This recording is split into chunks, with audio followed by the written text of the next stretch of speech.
Si Sandigan Bayan expressed concern on the number of people paying Senator Rodante Marcoleta while in confinement and recuperation at the Philippine General Hospital. But the CIDG and PNP assuaged the graft court's concern with the assurance only 2 visitors at a time are permitted to see Marcoleta at a strict face mask rule also in effect. The full story from Ryan Lesigas. The Philippine National Police Criminal Investigation and Detection Group explained why Senator Rodante Marcoleta, who is currently under hospital arrest at the PNP General Hospital, has been receiving a series of visitors. According to CIDG NCR Chief Police Colonel John Giagi, the visits were granted upon the Senator's personal request. So again, sa dinami-dami ng gustong bumisita, 2 lang ang pinayagan at sila lang yung nakapasok, walang entourage at the same time at a limited time. Ito ay personal request ni Senator Marcoleta na gusto niyang bumisita sa kanya aside from his legal yung mga attorneys niya. Okay? Again, sinabi kanina, bakit daw hindi naka-face mask?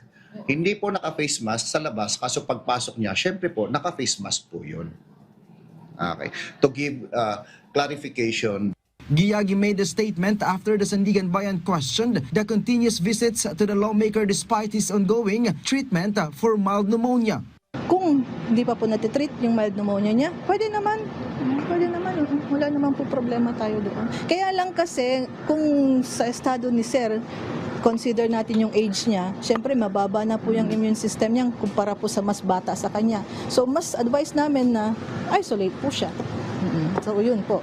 Lalo na ngayon, di ba po merong sa news, merong increasing cases of COVID. So kailangan po nating bantayan.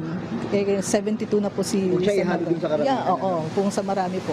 So hindi po, kung ako po yun, hindi ko advice na isama siya. Following the incident, Giagi said they will review the security arrangement for Marcoleta. He said they will also further tighten the screening of individuals seeking to visit the hospitalized senator.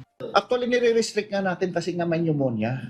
Kasi syempre, sinasabi nga natin, bababa na yung immune system niya, kaya nililimitahan natin yung visitors niya at the same time, yung tagal ng pagbisita doon sa kwarto niya, doon kay Senator Marcoleta.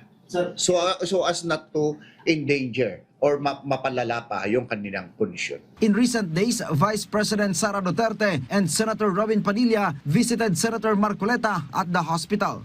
Again, the CIDG ay nire-restrict, kinoconsider yung medical condition ni Senator Marcoleta, yung ni-request lang personally ni Senator Marcoleta na bumisita sa dinami-dami, 2 lang yung pinayagan at sila lang yung pumasok sa loob, walang entourage or anything else.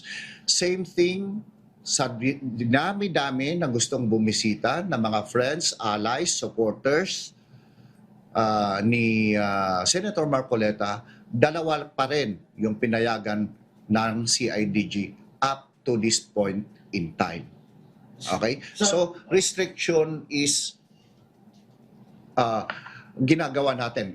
Giagi said he has no knowledge of which supposed close associate of the senator sought permission for a certain individual who was seen in a video speaking without a face mask. Meanwhile, he said the CIDG is ready at any time to escort the senator to the Sandigan Bayan once he is given medical clearance by his doctors. Ryan Lesigas for The Nation.